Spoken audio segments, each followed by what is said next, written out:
Hi, I'm comedian and author Vicky Kuperman. I'm doing a show called When I Could Feel, my stand-up solo show, and I am so excited to be talking to Rabbi Sol Solomon of UNC Radio for his show, Dave's Gone By.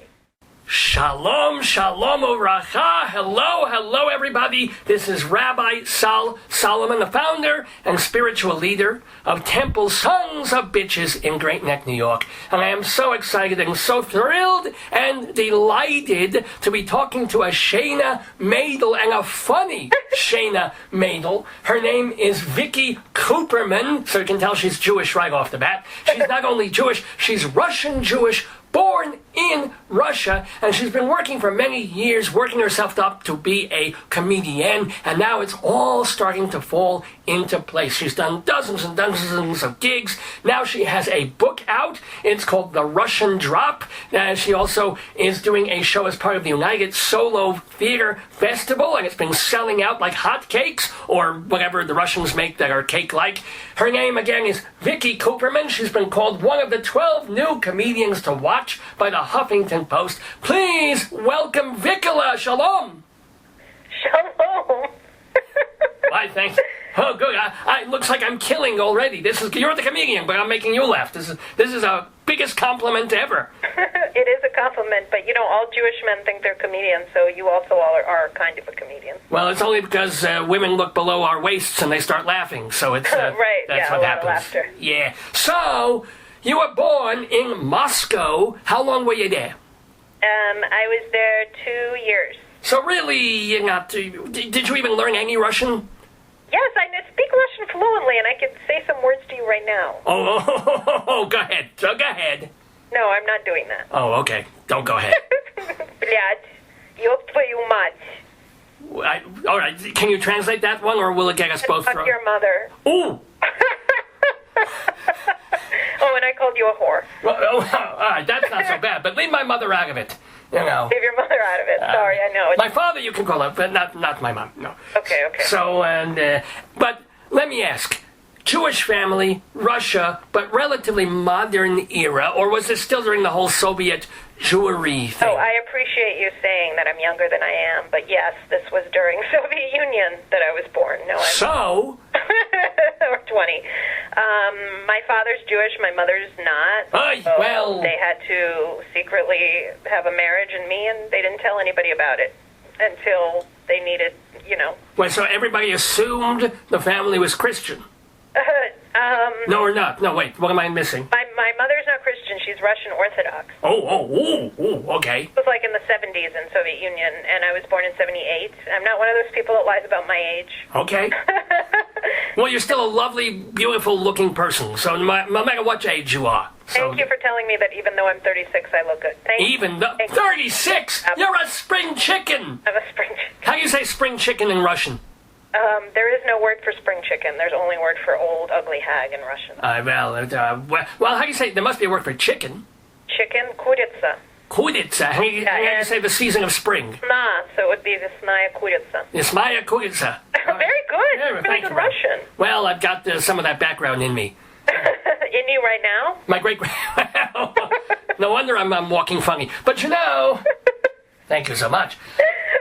Where the hell are we? Oh, yeah, Vicky Kuperman, her family, Russian Jews. Anyway, whatever. I was a Jewish refugee, but I'm just half Jewish through my father, which, the New York Jews don't accept, but the parts of the country where they're desperate for Jews totally accept. Totally. Well, I accept it, but my question is, did they have... Colorado, and you're desperate for Jews. Oh, hell yeah. Every time one dies, you actually see the percentage go down 12%. It's amazing. Are you stoned right now? No, I get high on life and Manischewitz. I do. Okay. I do, yeah. My question, though, is, you can play it funny, but I'm wondering, in that era, how did your parents get the hell out of Russia? My dad's mother, my grandmother, had been saving up and applying for an invitation out or an invitation into America for years. And there was a big Russian-Jewish exodus in 1980, so they were accepted. At that, father was like, guess what? I have a wife and child. My wife's a Soviet. She may not want to go. And my mother's like, fuck it, I'll go. So everyone went. So everyone went. And New York was the destination? Boston was. Oh, Boston. We had my grandfather's uncle lived in Boston, and he got out because he was the world checker champion for 7 years. He was like a really famous checker player, so he like got to travel. A really famous... That's an oxymoron. I'm sorry. A world-famous checker... It just doesn't exist. We have another person coming up on the show in a week or two, Ian Finkel, who is the son of Fivish Finkel, actually, and he appears in the band backing his dad. And he is probably the world's best-known xylophonist. Well, let me tell you something, honey. Again, oxymoron. Checkers got me into America, so checkers are important to me. Hey, checkers got Nixon in the White House. It works. Checkers got Nixon. Thank you very much. I should have a rim shot.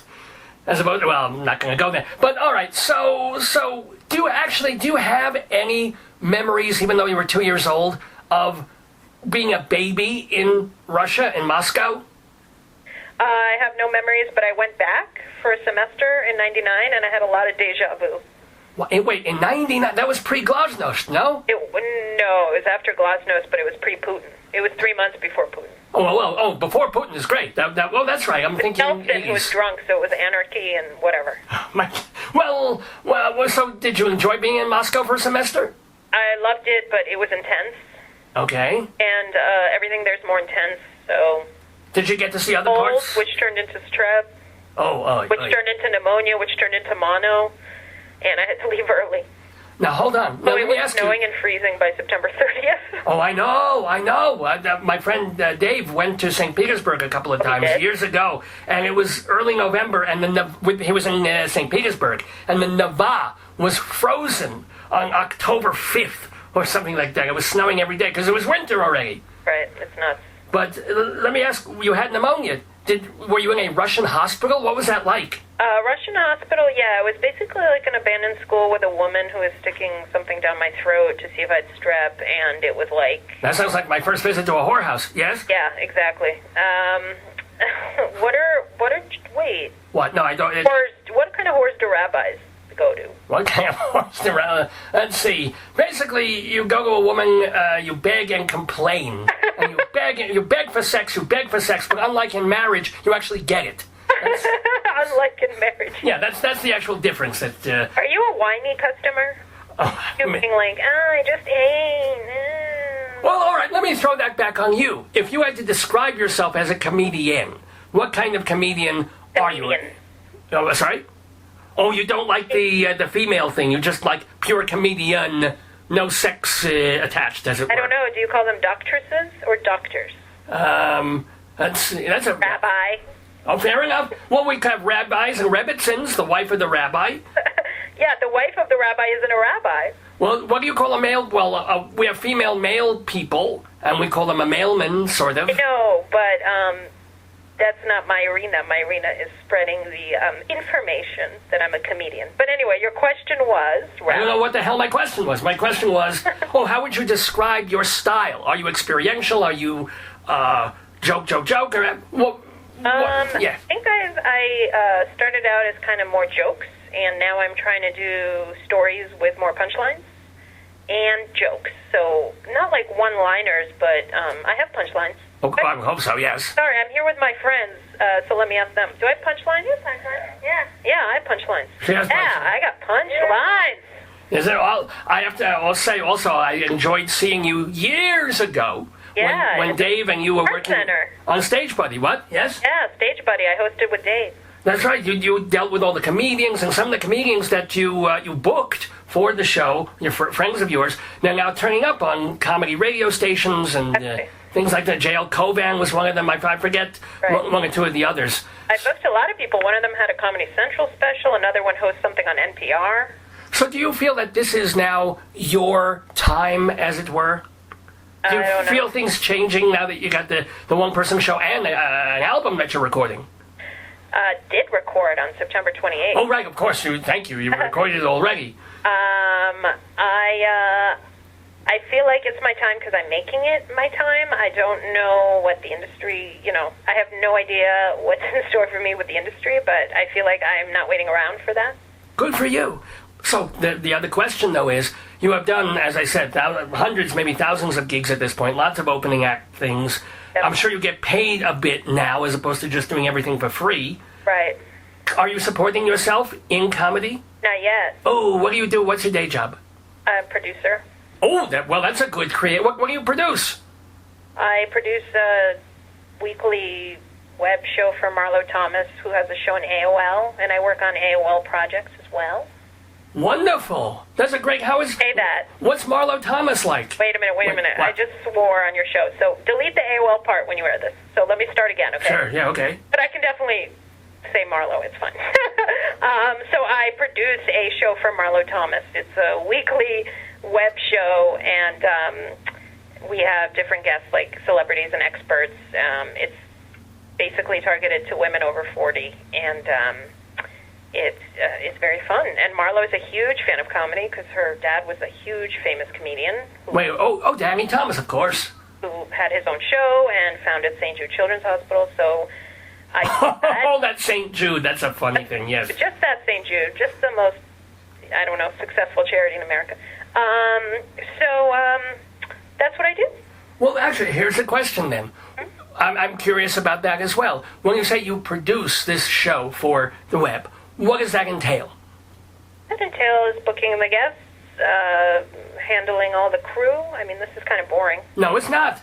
Okay, handling all the crew, making sure Marlo knows, meeting with Marlo to pre-produce our segments, making sure our demographic is aligned with our guests, a lot of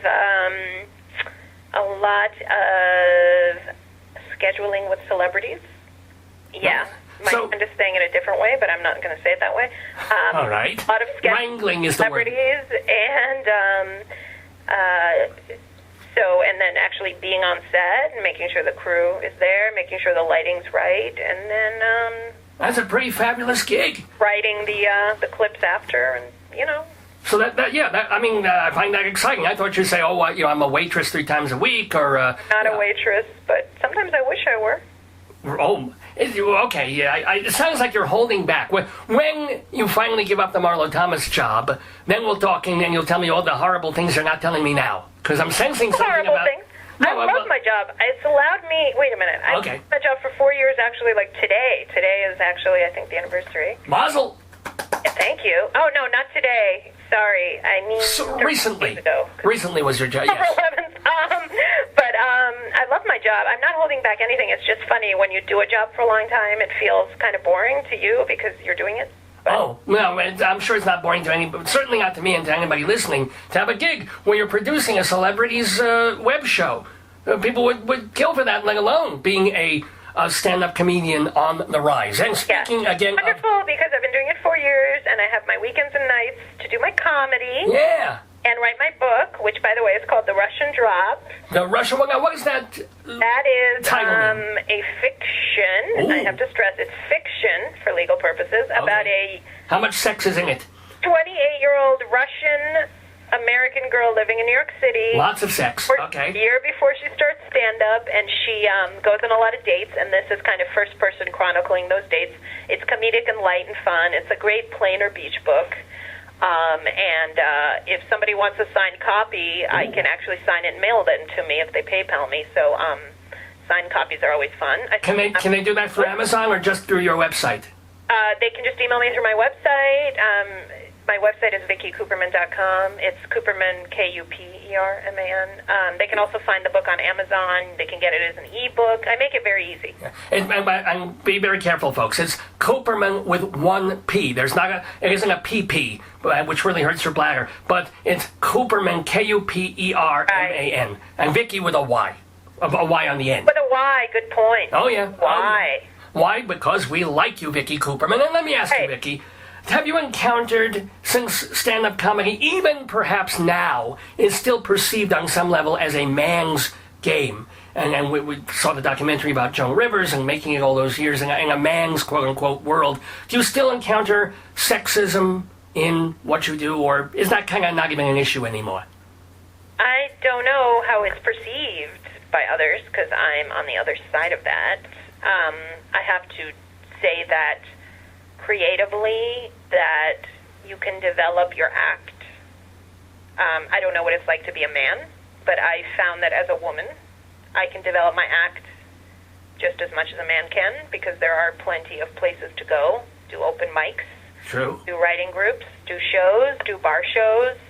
But now that I'm trying to switch over to doing it for more money and more full-time, I have noticed the sexism more when it comes to the business part of it, and that's when it gets a little personal. So, in other words, you find your cohorts who are male are getting paid more, getting better times? More, just getting booked. Getting booked. Yeah, I think so. Okay, now, that's why I'm asking. I'm not in the field. And that's just another wall for me to break. I mean, I just have to keep getting funnier and funnier, and hopefully this won't be an issue.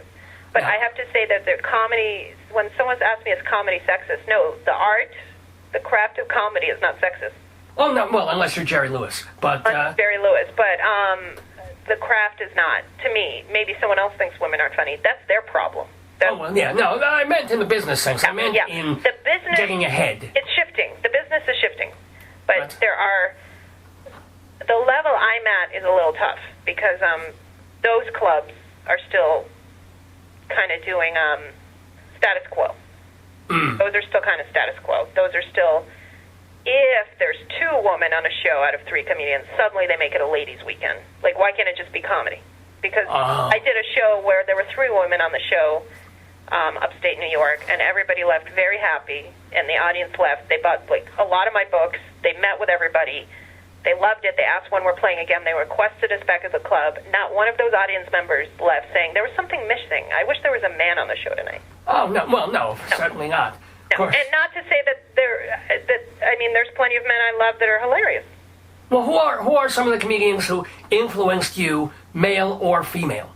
Sherry Davy is one of the first comedians I ever met. She was hosting at Caroline's a little over 7 years ago. She's one of the funniest, smartest people in the business. Sherry Davy. How Joan Rivers, up to the end, was reinventing herself with the trends of the industry, and she would do anything. She went on Celebrity Apprentice. She had her fashion police. She moved with the times, like a salmon in the current, okay? Or did they swim with stream or above stream? Whatever fish. Wherever salmon. Okay, that was Joan Rivers. Sherry Davy is like one of those people, and she's hilarious. I really recommend everybody looking for her. Another comedian that greatly influences me as a person, as a comedian, is Max Cohen. Max Cohen? An incredible working comedian in New York City, and starting to branch out on the road a lot. He is incredibly disciplined with his delivery and his jokes. I wish I was that disciplined. So, how well do you know this person? How well do I know this person? Yes. Both Sherry and Max I'm very close with. Okay, yeah, no, so, I mean, are you physically there with Max Cohen? I am physically there with Max. Okay, I was just curious. Sherry, I think everyone should know about her. Yeah. A joke writer like no other. I featured for her while she headlined in Albany 2 weeks ago, and I was amazed at her ability. She killed for 45 minutes in a crowd that was not easy. And I had dips in. She just got up there, and they couldn't breathe by the end. And Max Cohen, I'm telling you, I wish I had the discipline to deliver jokes the same way every night, because that's how you get good. That's a very Seinfeld-like quality. To know every single time you're only changing maybe a word, but the cadence is always the delivery same. isn't right, but the point is you do it until you know.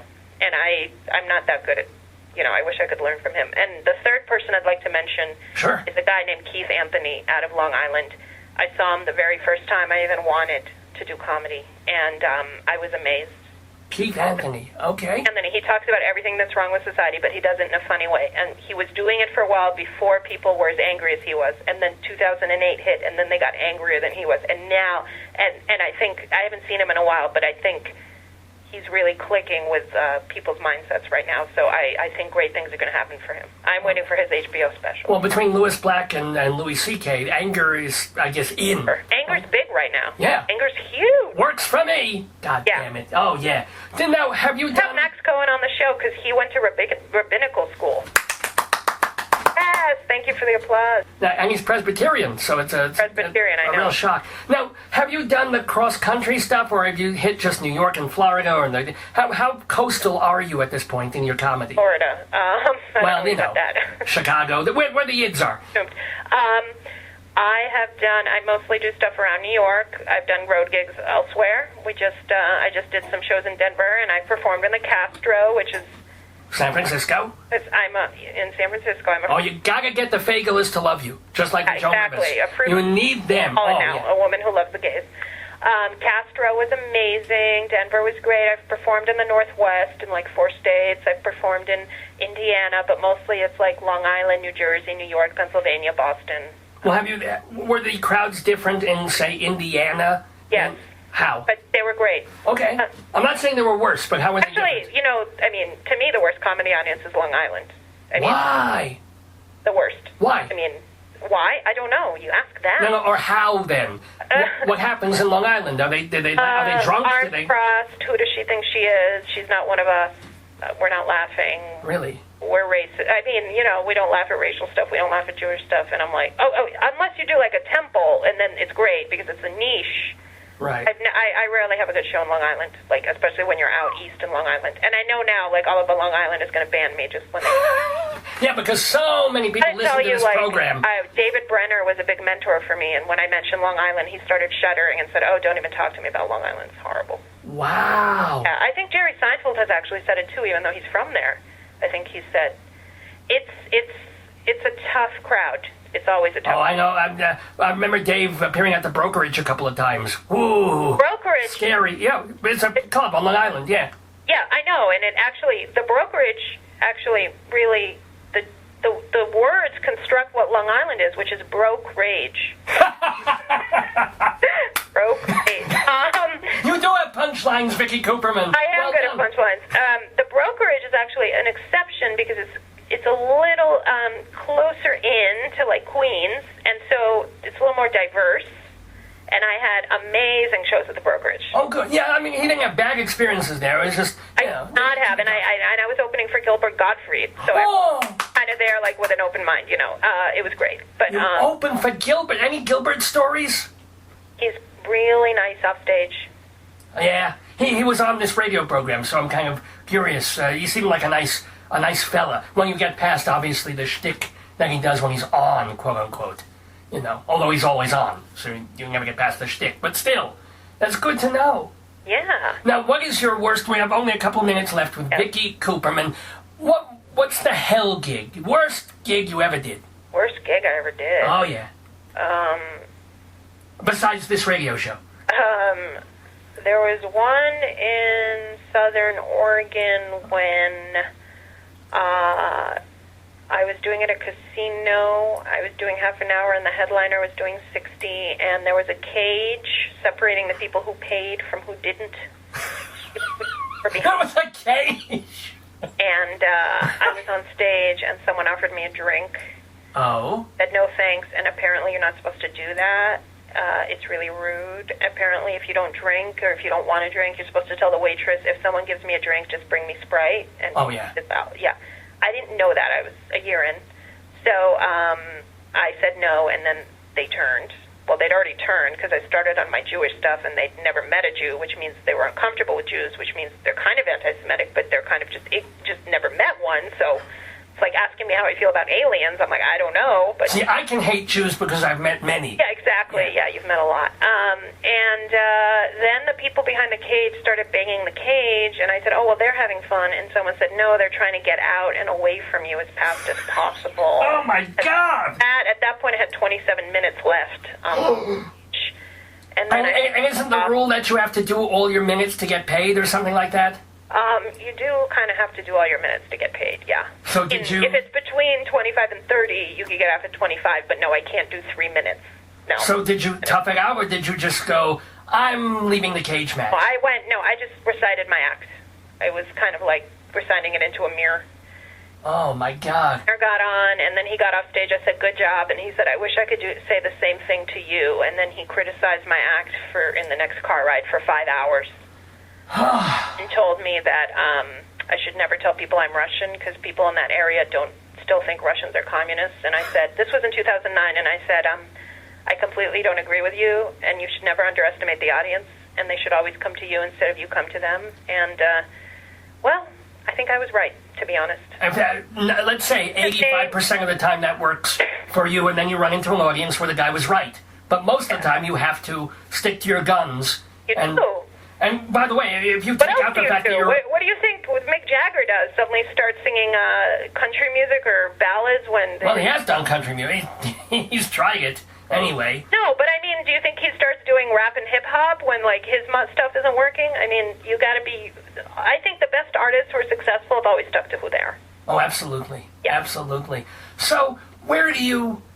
Do you have a time set aside for writing new jokes? Do you carry index cards? What is your process of adding material? I don't have a process. It's just what comes to me, or like adding on to stuff I already have.